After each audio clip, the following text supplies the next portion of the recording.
Hear Me See Me podcast is sponsored by Zenoti, the #1 cloud software for salons and spas. Because when people feel good, they find their greatness. I am Stuart Roberts, and I'm really excited to introduce my new podcast, Hear Me See Me. It's just over 5 years ago. I did something that changed my life. What it did, more than I could have ever realised, it helped me. I have met some absolutely amazing people. Some of the people that work in some of these places, many of them are volunteers, but some of them it is their job. I'd had this idea after being inspired by a guy in America I'd seen cutting hair on the streets and seeing the difference it made to the guys who were there. This is more than a job, this is a calling. Hello, this is Stuart Roberts from Hear Me See Me podcast, and today I've got another wonderful lady to talk to. We did meet a couple of years ago, and then I went on to a podcast and we talked about House for Homeless and different things. She's respected throughout the industry. Today I'm talking to Nicky Pope. How are you? Hello, I'm fantastic, I think. How are you? How are you coping in this second lockdown? Oh gosh, it's like doing a diet the second time round. It's not nearly as exciting, is it? Yeah, absolutely. The novelty's worn off. Having said that, at least we've got some good news as far as the vaccinations, and we can kind of see an end to it. So it's been really hard for lots of people, and I think I'm very this second time round, I'm really mindful that it's not the same for everybody. I think the first time round we all felt like we were all in it together and everybody was going through the same thing. And the second time round, depending on what industry you work in, depending on your home circumstances, your finances, it can feel, very different. So I'm very mindful that we have to be really kind to each other about that. Yeah, that's crucial at the moment. Because the thing is, people get stressed and tempers fray, and people wax out of character. So it's keep bringing yourself back, And just remembering that everyone's probably a bit stressed and maybe not being their best selves at the moment. So for anyone who doesn't know you, take me back to the young Nicky who left school and went out into the world. What direction did you take? Oh gosh, well I was a bit of I didn't really know what to do with myself, so I just kept on studying until they finally said, right, that's it, you've done enough, off you go, at the age of 21. So I've got my college studying, and I kind of just tried my hand at a few things, and Stuart, I started off in marketing for a sticky tape company, and then I ended up in recruitment. I was working in the City of London with people in stocks and shares. I started going out with the manager of a heavy metal band, so I decided that I was a rock chick, and I lived at the Marquee Club practically. And really? It was all about the hair and the tattoos, not my tattoos, other people's. And I decided I wanted to go into the music industry, so I changed everything. I did a typing course and got myself a job as a secretary for a music agent in Soho. Loved that, stayed in the music industry for a long time and worked my way up through the ranks. So I was a publicist, doing a lot of travelling, teaching people how to do interviews and look after musicians and some other celebrities. The guy I worked for was a real entrepreneur, and he would, we had people like Bryan Adams, Van Morrison were on our books, but we also, Carl, my boss, was very good at picking up other acts. So we ended up with people like Tony Jacklin doing a book tour, and the Chippendales doing a show. So it was great fun. It's really good fun.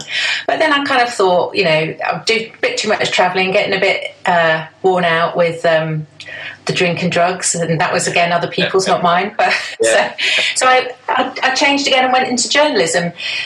Worked for a little bit for some consumer magazines like Good Housekeeping, but really fell into hairdressing quite quickly back in the 90s and ended up at Hairdressers Journal, which was really interesting actually. And the hairdressing industry reminded me a lot of my music people.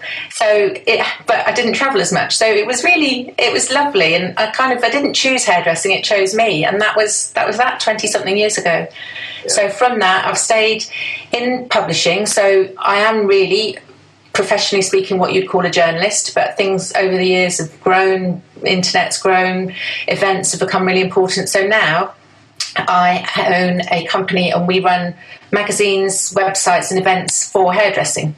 Right. So that's where you know me from. Tribute magazine is my print magazine that comes out on a quarterly basis. We have Respect, which is an online website which hosts podcasts, the Respectfully podcast where I met you.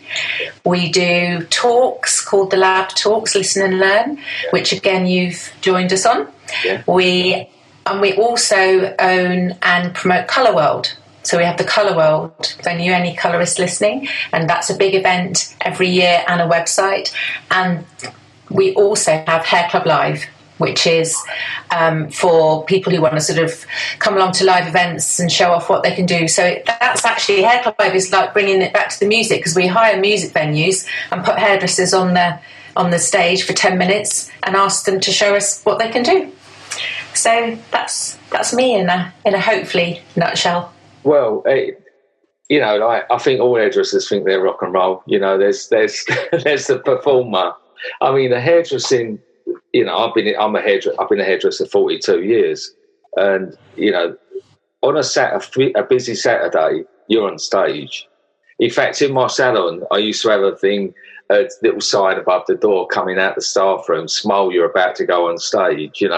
Yeah, absolutely. Well, it is that, and I mean, I think most musicians will tell you that it's the performing, the live part of being a musician that really gets them going. You do get, people who love their songwriting, and you do occasionally get bands who don't perform much, but mostly it's about that interaction with the audience, and that's very like a hairdresser.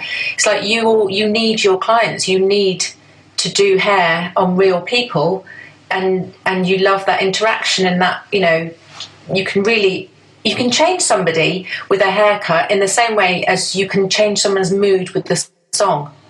Yeah. I'm one of those people.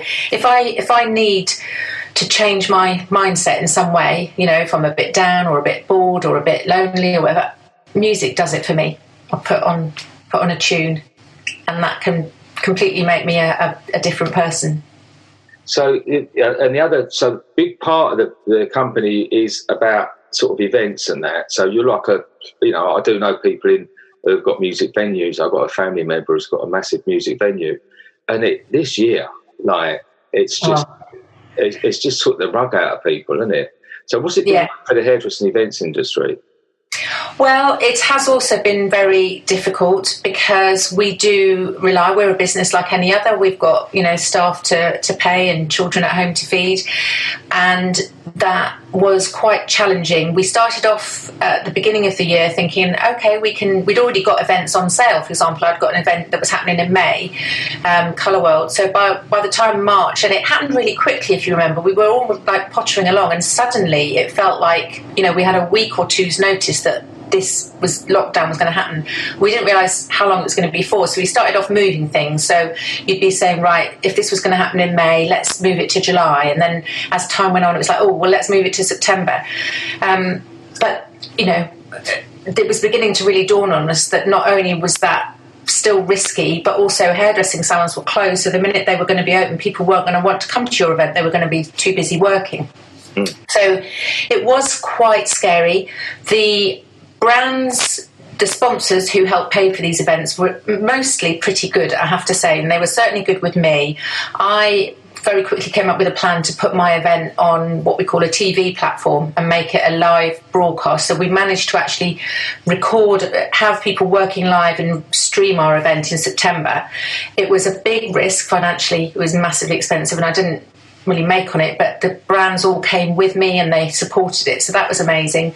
I know we've got other big events that haven't been able to happen, Salon International and lots of awards events, so that has been quite difficult. what has really saved hairdressing is the massive amount of goodwill. You know, people coming online, watching you, wanting to engage, follow you live. So that's helped us all feel connected. So business-wise, financially, it's been bad.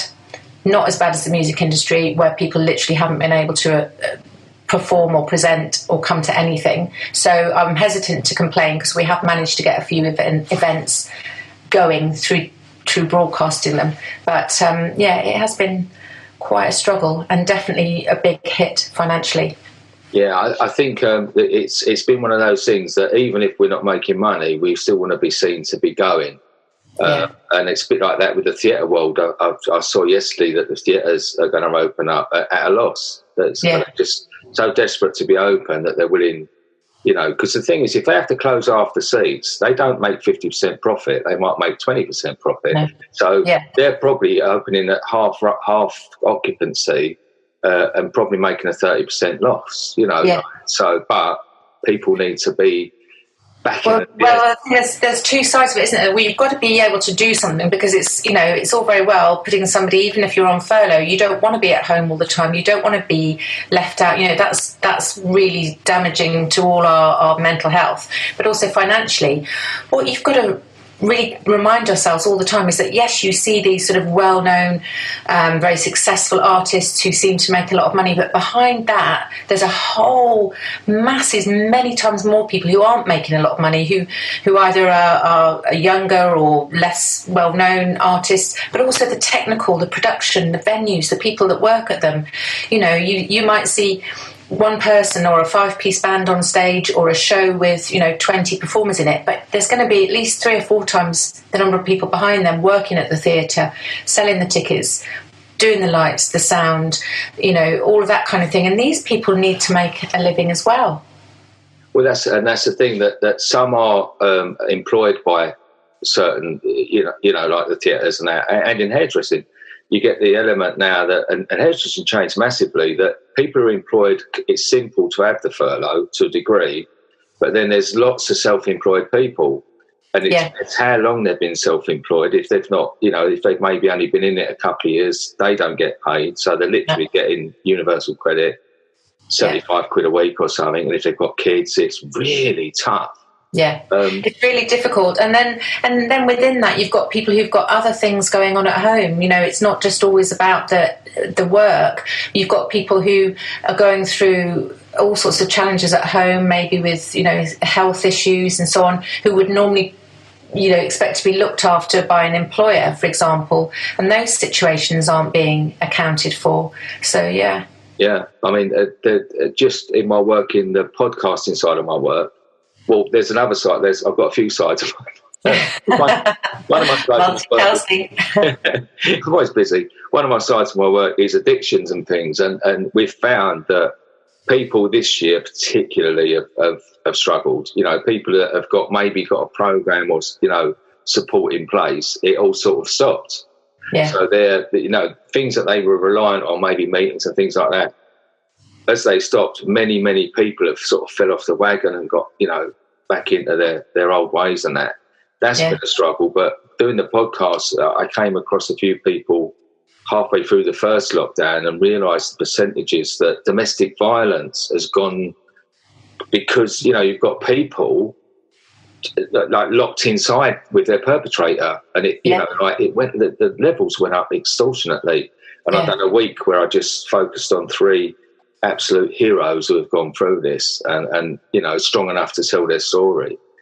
It's the hardest week I've been through, you know. It's really difficult, and I think you just don't you don't know what's going on, but I think it's sort of, if you really think it through, there's some pretty awful situations. People stuck in with people where they're suffering abuse. You've got other kinds of abuse, whether it's domestic abuse, you know, physical, whether it's child abuse or sexual abuse, and people who are also usually would get more support, maybe who are looking after children who've got, you know, severe learning needs, for example, who've not had a break. They've not had other agencies, you know, saying, okay, well, today's the day we do this, or you go off to that centre there, or, you know, we've got care in the home. I've got a really close friend who's really been trying to support his daughter's very unwell with a brain tumour, and it's been horrendous for him and his wife. You know, even going on hospital appointments with their daughter, there's been times when only one of them might have been allowed in rather than both of them. You know, another friend of mine ended up with a heart condition and needed a triple bypass, and his wife wasn't allowed to see him from the minute he went to the hospital.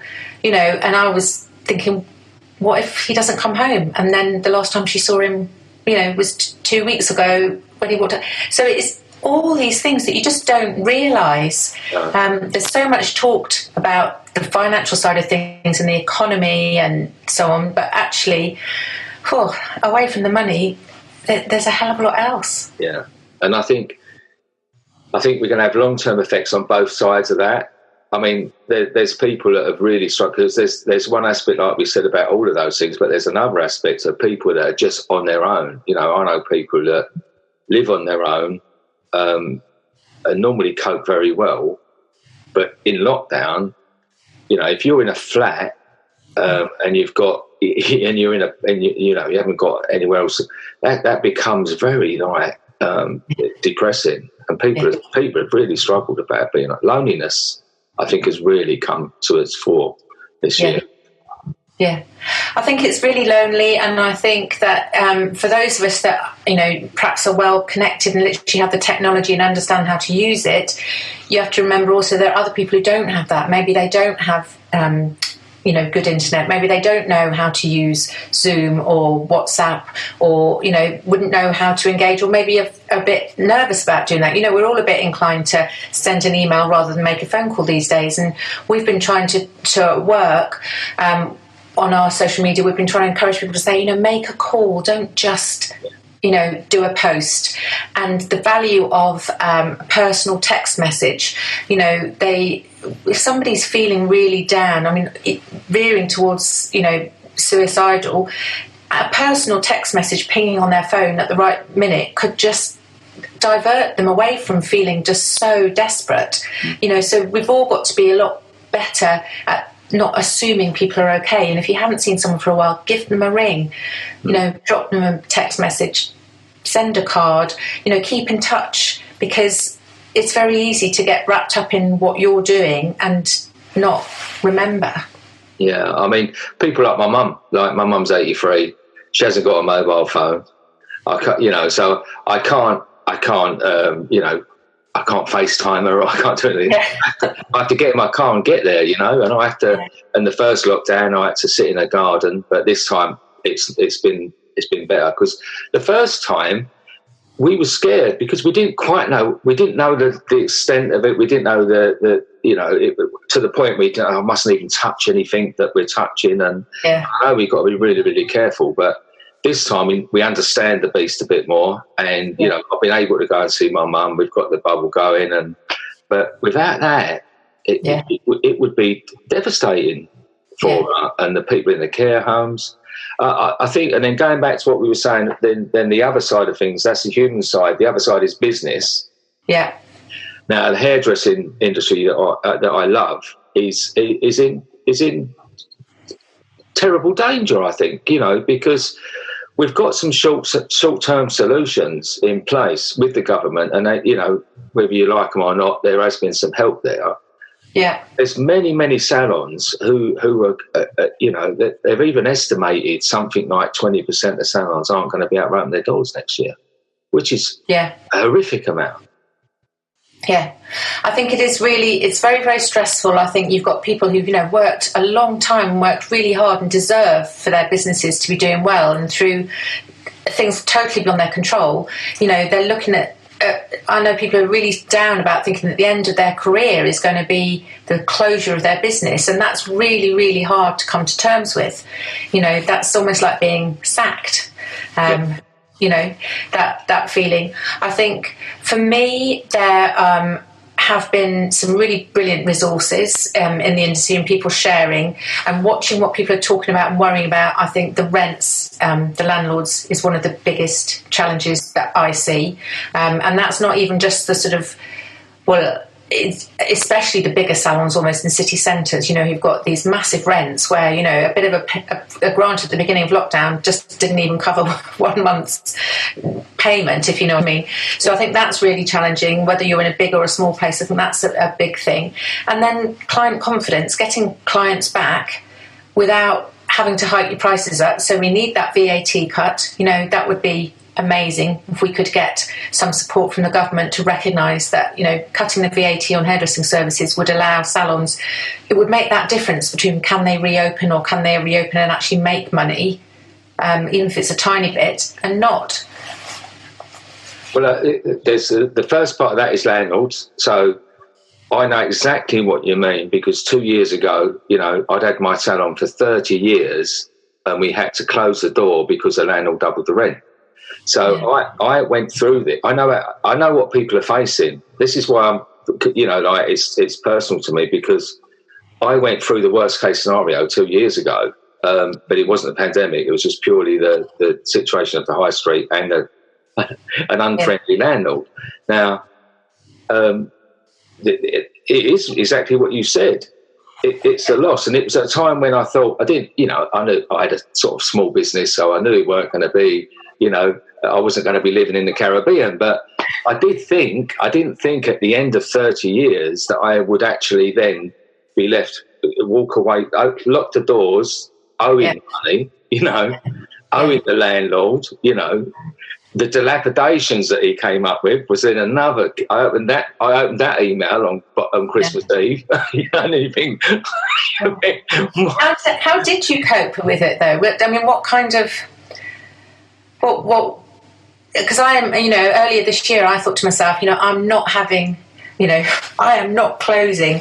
This is not going to be the end of my career. If it kills me, I'm going to keep my business going and close it when I choose to close it. And I've come to terms with it now over time. If I wasn't able to go on next year, now actually I feel more reconciled to that really isn't my choice, and I have managed this year to keep my team employed and I've managed to keep going. How did you come to terms with what happened? To be honest, and I don't know why, I'm getting quite upset now. Because it's actually, I think last week it was exactly 2 years ago that we closed those doors. And what happened was it just came on us so quick. And then to sort of the final now was that he emailed me to say he was going to put a for sale sign up, a for rent sign, because I'd said I can't cope. I'm going to have to not renew my lease.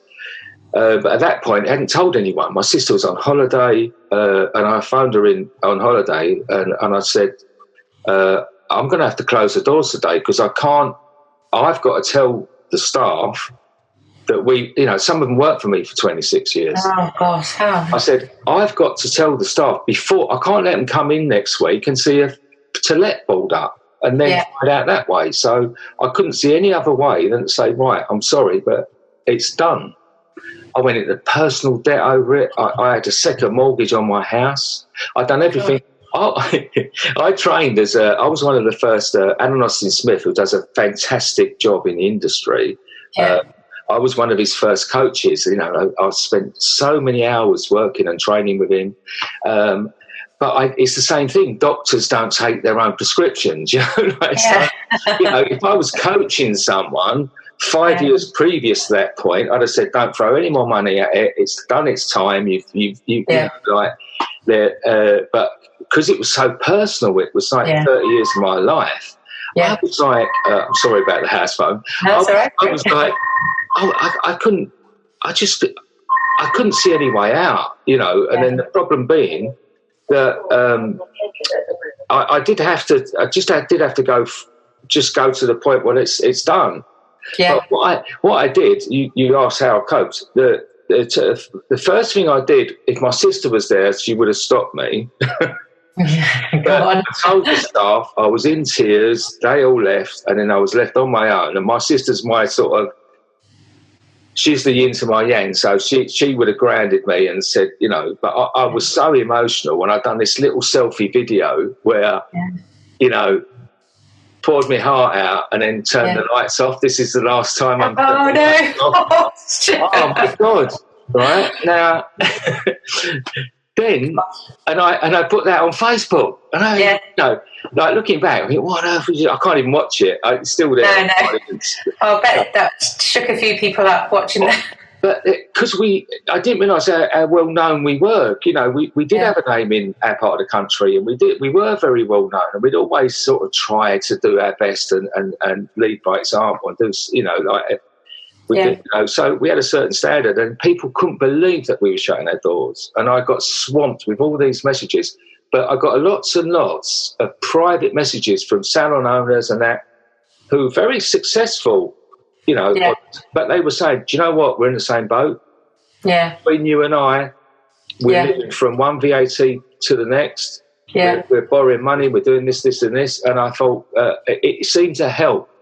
To feel that it wasn't you. That you know, we're all in this.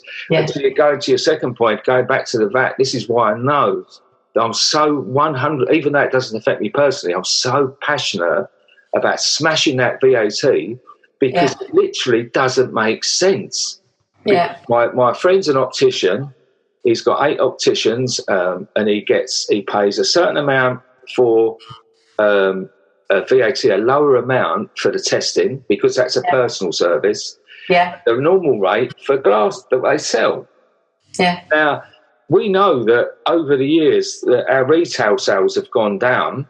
Yeah. So, you know, it's our retail sales are a very small percentage. So by that same logic, it means that we shouldn't be paying, on our services, we shouldn't be paying that amount. No. It doesn't make sense. We pay 20% of our turnover. Yeah. Now, if you've got like a couple of £100,000 turnover, that massive chunk, you're only going to claim your VAT back on 5% of that. Yeah. Or 3% of that. It doesn't make sense. No, sorry. And it makes sorry. No, but it's true. It makes a massive difference to the client. You know, I mean, that's a sale. If you had 20% off something, that would make you buy something, wouldn't it? You know, so I think it is. And it's not being able to now, the cost to hairdressers, particularly at this time of reopening, with the protection, with the PPE, with the spacing, and we've shown, haven't we, with figures, I think there were figures released recently which showed that, you know, there's something like 0.05% risk of catching COVID in a salon where everybody's, you know, so aware of the health and safety. We had the event that we did manage to record and broadcast back in September. We had over 2 days 75 plus people coming to our studios to record so that we could do this broadcast, and we ran that. It was all hairdressers, colourists. They all knew how to wear, you know, PPE, how to respect space, how to keep things clean. We didn't have one single person report sick after that 2 days. You know, for the following 2 weeks, I was nervous in case Track and Trace would get in touch and we'd have to be phoning people up and saying, you've got to isolate. Nothing, because everybody knew how to be safe, and that's shown in the way salons are run in the last few months. So it is really cruel that they've got the extra cost of that. You can't make the shop nearly as profitable as it used to be, and you've still got to pass over the VAT, and you're trying to make clients feel safe. Well, the long-term thing of it as well, because a lot of salons are having to close certain units. So, you know, so they may have closed 40% of their units. It goes back to the same principle as the theatres. Yeah. You know, if you're only running on sort of 10% profit, if you're lucky, and then you close off 40% of your turnover, you don't have to be the brain of Britain to work out it's not sustainable. I know.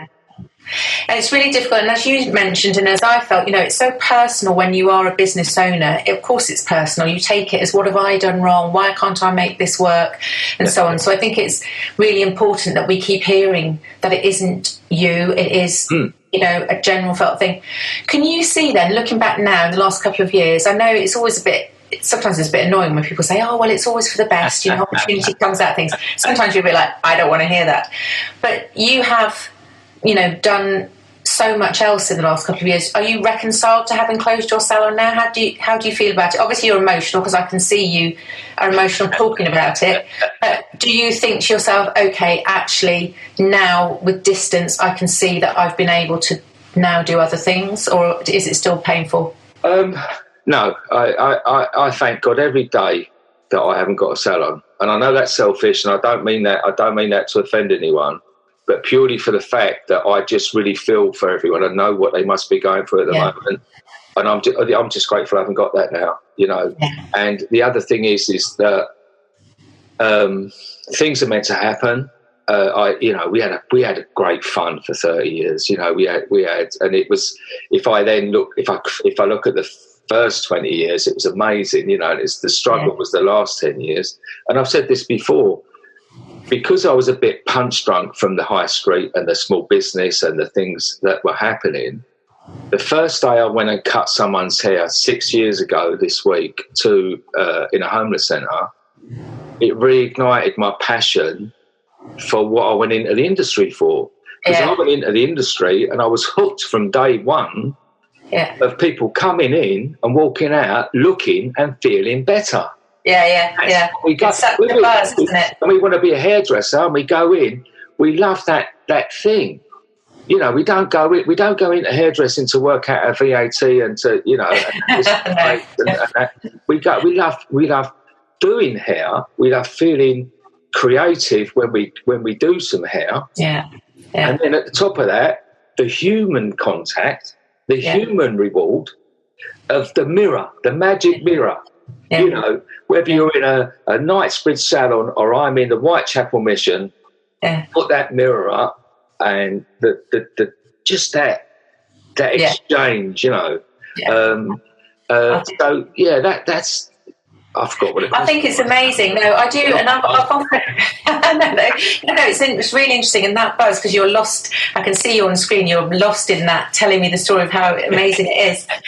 It is, and I think, you know, I'm not a hairdresser, but I've been around you guys now for 20-something years, and I do think I can see how you need to do it. You know, in lockdown after 3 or 4 months, I could see hairdressers just feeling really stressed by not being able to express. It's like having your language taken away from you. You know, this is how you express yourselves, how you connect, how you talk to people.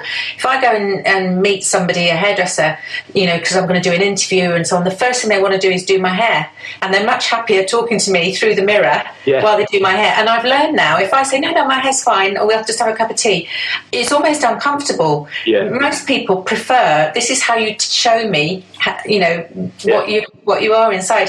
And I think I feel quite evangelical about hair salons as being really important to a community, that, you know, often for the elderly, you know, the old lady that comes in once a week, it's the only time anybody touches her. You know, maybe nobody in her life touches her anymore because she doesn't have grandchildren nearby, she doesn't have people, you know, it's like...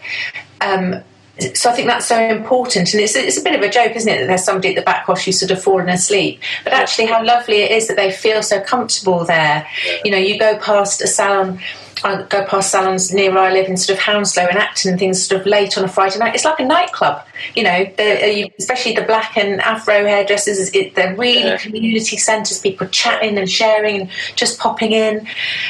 You know, kids, I watched my boys transition from being little boys getting their hair cut to sort of going to the barbers, and now it's one of the first things that I let them do when they were, you know, 12, 13, was to give them the money and they could go in on their own, and they just felt so important, and that was their you know, becoming a man, if you like. And I just think, you know, and you hear it, it's so important that empowering people to earn a living, you know, lots of schemes in places in Africa and India and places where it's really important to teach people a trade. You know, teaching them hairdressing gives people power, it gives them status, it gives them dignity. You know, I think it's really... You've just touched on something else that I've been trying for 2 years with this, so it's going to be a long-term project, this one, but the Haircuts Famous Academy. So last year we spent with Lonnie, who I met when we filmed the advert in Ipswich for the lottery that really catapulted our charity. And I spent a year with Lonnie, and now we've taken a new girl on, Lee. We just started with her. And I think last week, Jordana Cabela came down kindly, gave her this, you know, Ashley Hodges has been down. People are so generous with their time, you know, and Jordana was there.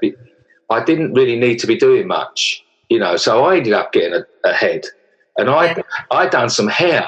And it was really funny because she was working with Lee, and they were doing great work with her, and and I was like doing my little bit at the side in between, taking the odd picture, and then as I finished, I was waiting for Jordana to tell me how well I'd done. And I was still got my little head, and I was going, "Oh, I've done this now," and I was, and I was 16-year-old hairdresser again, and I actually put it on Instagram. And I was feeling the love again. Oh, it's nice cut and colour. And I was it's interesting, isn't it? So when you're working with the homeless, what kind of hairdressing is it? When you're training people, is it the same as work as they would do in the salon, or is it like, there's some things that is really important to learn about? Well, the model we've got that we're working on is we come across a lot of people that have got some previous experience. Right. Lonnie last year, Lee this year, had actually both completed their level 2 training when their circumstances changed. So they need lots and lots of confidence building and some skills to brush up with, and to unlearn some new, some old habits and stuff. On top of that, they've got their own personal things that we have to take in for account. So it's not straightforward, at all.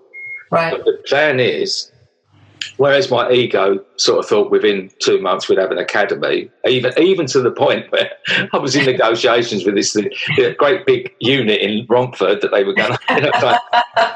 Think big, I like that, dream big. Yeah, and then my sister going, do you really think, and then so working with the wonderful Jet Training in Basildon, who just so generously, we get the run of the place, whatever we need, they give us. And there's many training centres across the Britain, privately owned training centres, that I know would happily do the same thing. So rather than flood their doors with people with challenges like this, it's like, let's all take one person. You'll get plenty of people who will give their time to help them and mentor them. And it's not just the session in there. We find there's a bit of... We've got a lovely lady called Rachel who does the teaching for us. We get guest people come along, but they all go in the WhatsApp group and they all give encouragement and throughout the time between, So it's more like mentoring. And if you think how many of these places there are in the UK, I'm sure we could actually get this definitely can. Now I know how it works and how I can advise people. We can get this across the UK, I'm sure. So tell me then. So this is about training somebody whose circumstances has at some point disadvantaged them, put them on the streets. Perhaps themselves, they've experienced that. So to empower them with a craft that they can then take forward and support themselves. That's how it.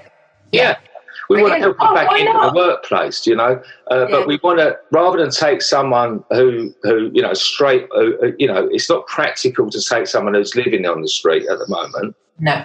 But it's more like people are at the halfway stage. So they've got the first part of their journey sort of in place or on the mend, and then we're sort of helping them through the second part of their journey. Yeah. So you've got to be realistic. Yeah. I think it's interesting, Stuart, because I do think this whole question of homelessness is something that there are so many misconceptions about. I was talking to a hairdresser a couple of weeks ago on a podcast, a lovely girl. She's been hairdressing for quite a long time, but she was saying to me that at one point in her history, she had been homeless. But the salon where she worked, she never told them. She was sort of turning up for work every day. She was managing. She might have been, sofa surfing or I didn't inquire too closely. And then actually somebody else in the conversation suddenly perked up and said, oh, yeah, that actually happened to me. Yeah. And I thought, I wonder if you really took a look around at your team, do you really know where they live? Do you really know what their circumstances are? I was very struck by a film that Crisis at Christmas had put out probably a couple of years ago, with a young man talking to the camera and saying, this Christmas, really check up on people, that cousin that you haven't seen for a few years, or that one who never comes home for Christmas because they're doing so well and they can't afford the time. Are they really doing that well? Is that the real reason they don't come home? And that struck me with Verity and Daryl were sharing their experiences on the podcast, so I'm not breaking any confidences because they do say it themselves. But they, I thought to myself, I wonder how many salon owners, if you actually really lined up your whole team, do you really know what they do outside salon hours? And is there somebody who could really do with a bit more support? I think this is an essential part is knowing your team, and it's the bigger the organisation, the more difficult it is to know all your team. Easy for a little tiny salon, they're just little family. Ours was very family orientated, but some not. But you need to really find out, without being intrusive, but you need to find out what is going on, because we talk about homelessness as an extreme, but there's so many things that lead up to it before you get to that point. I came across it so many times. I'd have a little gem of a trainee, and then all of a sudden you'd just see him start to deteriorate, and then you'd have a chat. I was lucky because I had my sister, so a lot of she was the mother hen, so she could get it out to them. Yeah, she could, and it would 9 times out of 10 it'd be like a new boyfriend on the scene with a bad influence, or maybe very bad situation at home, parents and things like that. And it was often a lot. You can't end up doing this. It's such a people business without getting involved in people, can you? It's like you say, watching out for them signs and seeing if there is any way you can support. Yeah, I think so. I think it's, don't they say now, finance is one of the biggest reasons why people end up losing a secure and safe place to live. We're all one paycheck away or one rent check. These days it's very quick that, if you get behind, it's very hard to catch up. And then also, to be able to rent somewhere, you have to put in so much money in deposits and advance rents. And, in a lot of cities to areas, the rents have gone sky high anyway. So I think it's not always about choice. It's not always about mental health. It's not always about addictions and things. Sometimes it really is finances that just puts you there. So. Well, that'll get you there. But when you are there, that's when a lot of the other stuff will come on. Not every person who's homeless, as you know, you've done a lot of stuff with in this field, and the thing is, often the addictions come after you're in that position. And the thing is, I'm 14 and a half years sober. I do a lot of work with addictions, but even I understand when you're freezing cold, and you're on your own and you're feeling terrible, that you don't want a sandwich, you want to drink, you want to, you know what I mean?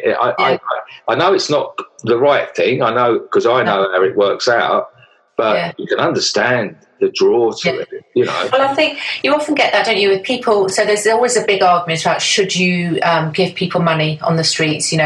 What help does it do? And I feel that you quite often hear people then being quite judgmental. Oh, well, I gave them £5. I expect they then use that for this, that and the other. And it's a bit like, I always say to people, don't give anybody any money if you're going to judge how they use it. If you give them money, because when you are sitting on a cold pavement, which honestly none of us would sit there for an hour by choice. It's not an easy way to spend your day. It's not somebody just begging for the sake of it. You've got to be feeling pretty low to do that. Yeah. You're going to live in the moment. You're not going to save all your money up so at the end of the week you can buy a nice new sleeping bag or something like that. You're living minute to minute. It's like, if I can literally stay awake for the next half an hour, maybe I'll get enough for a cup of tea and I'll put 25 sugars in it, and that'll give me enough energy to come back and sit. So I think it's that sort of, you think about it, think what you're doing. If you're giving somebody some money, do it willingly, don't judge them. Maybe they wouldn't use it the way that you would choose. If you don't want to do that, then there's other things you can do, and there's lots of other ways that you can help. As you say, the last few years I have become very interested in the situation and tried to help, both with hairdressers. I know a lot of hairdressers help both. Now you've got your haircuts for homeless, but also crisis at Christmas and giving their time. So I do see that a lot. And it is time, but it's also given me a much better understanding of how and why people end up in the situation where they don't have somewhere safe to go. And I've been in Oxford Street on a Saturday night doing dinners at one of the churches, and people coming in who, you know, you sort of think, gosh, they look really clean and tidy and well dressed, and you wouldn't think they'd be here catching, you know, a free supper. And maybe they have got a roof over their head, but they can't afford to put the electricity on, or they haven't got any way to make a cup of tea. We had one lady would come in always with her thermos flask and ask if we could give her some boiling water so that the next morning she could have a cup of tea. You know, and you think, that is that sort of thing. That never gets really said or explained. And I think that's where I find it, you know, my role as a communicator, I think, is to help share that and to give people a better understanding of things. And, you know, I am one of the media, Stuart, but I despair. Sometimes our national press writes things really thoughtlessly and without explaining. I mean, they do it about everything. I think the media's been dreadful over lockdown. But on this issue of homelessness and what it means and how we can all help, I think the media doesn't do its part hardly at all.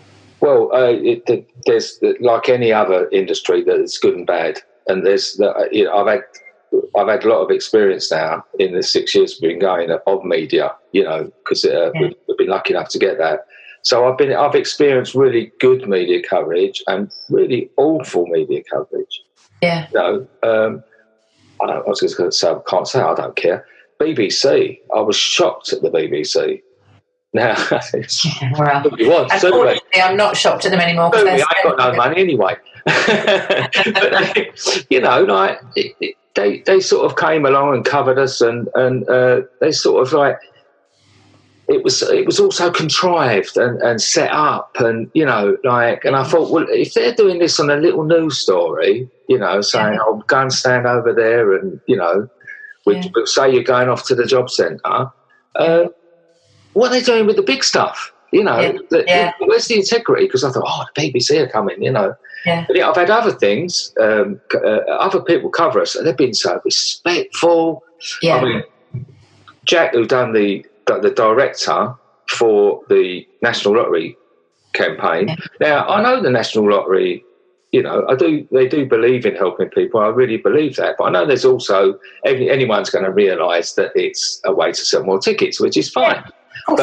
But they give £30 million a week to good causes, so they are practicing what they preach, you know. Yeah. But the respect that they done with that filming, they filmed over 2 days for a 60-second advert. Yeah. You know, so there's really great coverage, but there's also some very sensationalistic stuff goes on as well. You know? Yeah, I think so. And I think that does, you know, I have to take a bit of a deep breath now. All my friends and the girls at work all know that they have to be careful what they say around me because I'm right on it.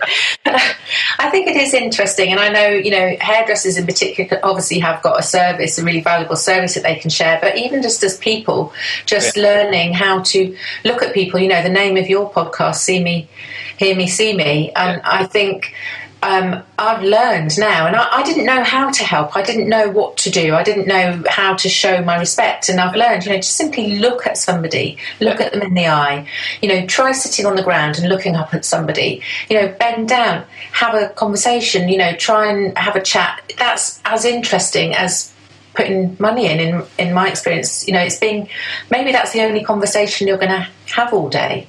And I think that's the sort of thing that, you know, we can all do that. That doesn't cost any of us anything.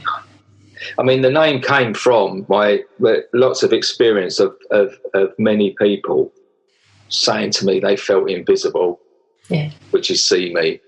Yeah. And then the other part was thanking me. I've had people like, thanks so much for talking to me today.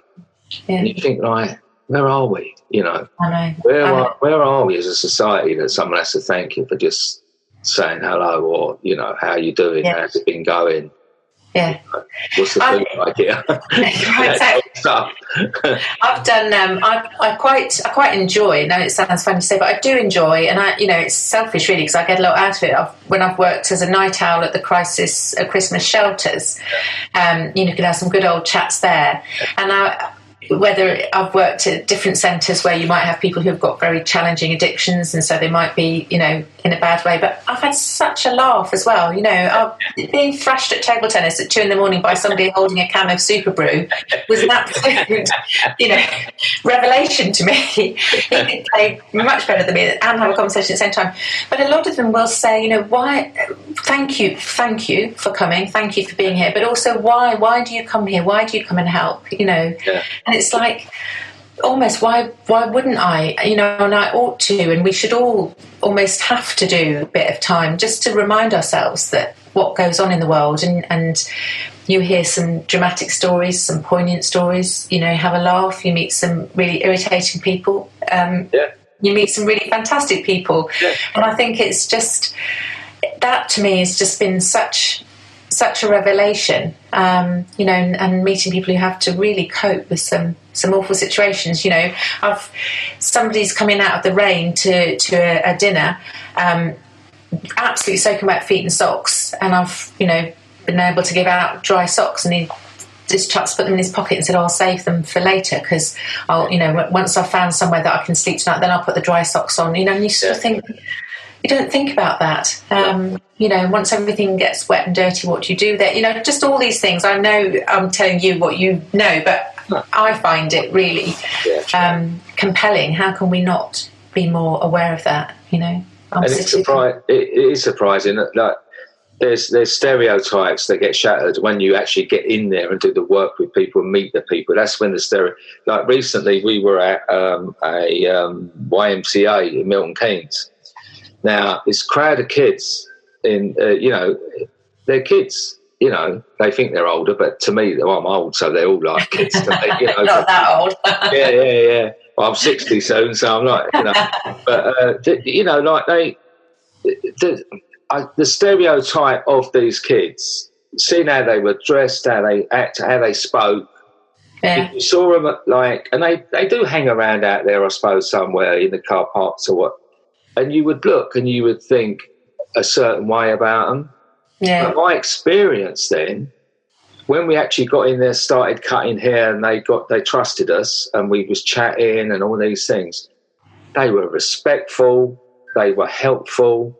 You know, there was a young girl who just seemed so vulnerable, you know, and quiet and that, but she desperately wanted to sweep up. You know, and it was just that she just wanted to help, you know. And it does. If you want to shatter your illusions and your misconceptions, just make contact and go and even spend an hour at some of these places.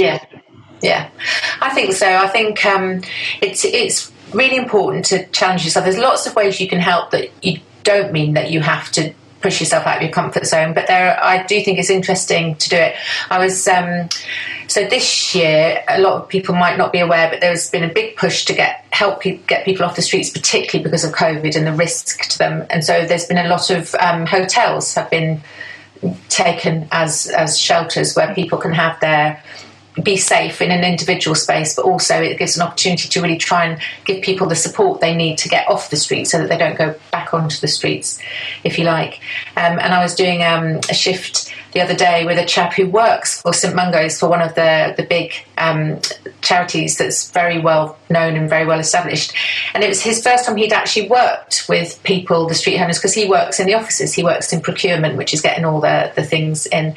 You know, and he was saying, gosh, this is, you know, really puts things in a different perspective now, actually coming and meeting people and having chats and a laugh and, you know, understanding the importance of what he was doing when he was at his desk, being translated into really helping people, which I think is really interesting. That's valuable, and I think anyone running that size charity, you know, should make sure that everyone across the board goes and does that, you know, because they'll only for the sake that they'll really believe in what they're doing, you know, it'll triple like the amount of effort they'll put in once they go and see you there. Absolutely. It's like that, there's a TV programme, is it Back to the Floor or something, where, you know, the bosses have to swap places, and I think we should all, I mean, you know, it's a good reminder every now and then, isn't it? to try being the junior upper or the tea maker or the sweeper upper or the whatever from time to time.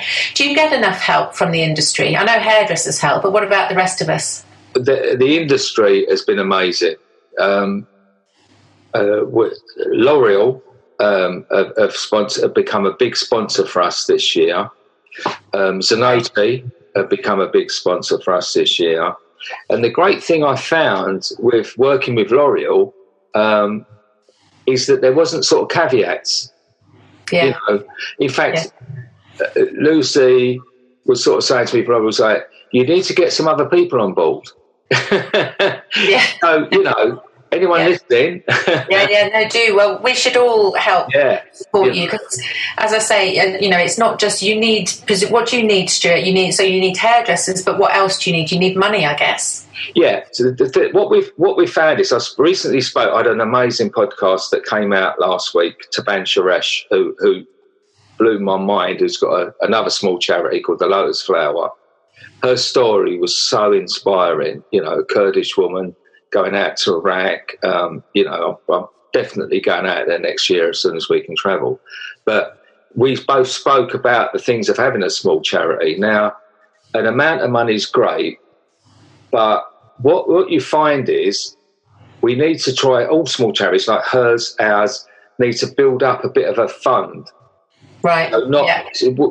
We both explained that we were living like from year to year. Now that's fantastic, and I'm really grateful. And now we're probably okay until probably April next year. So, but we can't plan. We can't implement a 5-year plan. Right. Yeah, because you don't. Yeah. You need the funding to smooth out the ups and downs. Yeah. Yeah. So it's if you could get. If people are, then come on board, but agree like a 5-year plan or an amount spread out over 5, you can then guarantee. Because what people don't always realise that when you get something, say, from the National Lottery, you have a finite time. So, our current one, 6 months, you may get a year, but that has to be gone in that time, or else you have to give it back. You can't. You can't build funds. So there's other people that do it without a caveat that you can just sort of keep it use it later. But for a charity to have a future plan, and this has got to be. This isn't the Stuart Roberts charity. This is Haircuts for Homeless. So I'm going to die at one point, and I want it to carry on. That's just the thing, isn't it? Do you know what I mean? Yeah, no, but I mean that's why people want you to sign up for those monthly payments, isn't it? So when we used to be able to walk down the street, people would be stopping you and trying to get you to sign up to a charity. It's more important for them to have that £10 a month than it is to have 30 quid in one hit and then nothing. So, I think that's a good point, actually. We should get together. I need to have you back on my podcast and back on my platforms. We should actually really help people because I think, people generally do want to help. Most people are good-hearted. It's just knowing how to. It's like we've got to help people have do this, do that, if you can do that, and then if you've got time, do that.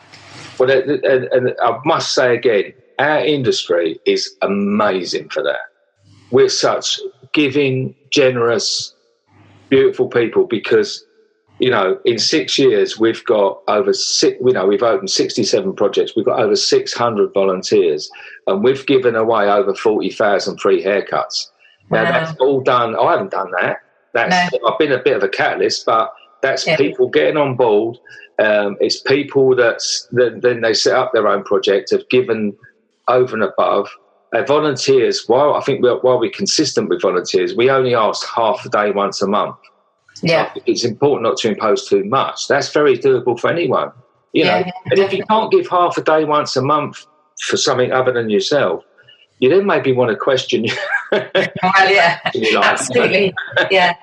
Definitely. I think it's getting that habit. And I think for anybody and actually I don't think hairdressers are like this because hairdressers are very outgoing, extrovert people as we know. But if somebody's a bit shy of having that one-to-one or feeling a bit nervous about what that might feel like, it's just as important to do the fundraising. It's just as important to raise awareness and to give what we can. We've all got something to give. We can all share the message, and just just support in any way.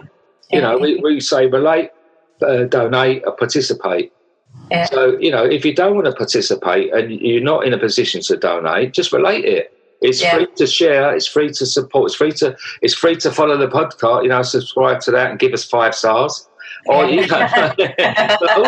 of that stuff, it perpetuates. I mean, any money coming into this podcast, and we have had a bit come in, it funnels straight into Haircuts for Homeless. Yeah, it's all like supporting it and lifting and helping it sort of grow. Yeah. What's the most common misconception that people share with you? Maybe just through just not knowing. What's the thing you'd always want to put people straight on? What about the homeless? Yeah. The biggest thing I try and is, because it's such a dark subject, is the laughter and the person behind that body. There's a person in there. They've got a life story. I've been blown away. I'm getting a bit. I mean, I've been blown away with some of the people, some of the wonderfully talented, generous, funny people that have just got the most dire circumstances or terrible backstory that have led them to this point. Yeah. There's a person behind that. There's a person in there that that we just have to respect. Yeah, definitely. Good for you. I have a lot of respect for you, Stuart. Honestly, I know you're very good at brushing it off, but you should accept all our respect, because it's not easy. You talk about it, and I join you in thinking that we can all help and do something. But on the other hand, you've it's a good job your salon closed. Yeah, in many ways. Don't you think? Well, my sanity. No, I know. I'm easier to live with now, but not much, but a bit. No, I think you've done. I can't think of a better way to bring it to an end. I'm really grateful for your time. I know you're super busy, so and it's been really nice to have a good old. And this is what I love about the podcasting. You end up with a really nice chat with someone and find out that bit more than you knew before. So, I'm grateful, and, keep up the good work. Thank you. And good luck with all of the industry and everything you're going to be doing next year. Yes, thank you very much. I do feel a lot more hopeful the last few weeks. So I think thank you for your time, and it's been I felt very flattered to be asked, and really enjoyed having a catch up with you. Really nice to see you again. Thanks very much. Just over 5 years ago, I did something that changed my life. What it did, more than I could have ever realised, it helped me. I have met some absolutely amazing people, some of the people that work in some of these places. Many of them are volunteers, but some of them, it is their job. This is more than a job, this is a calling.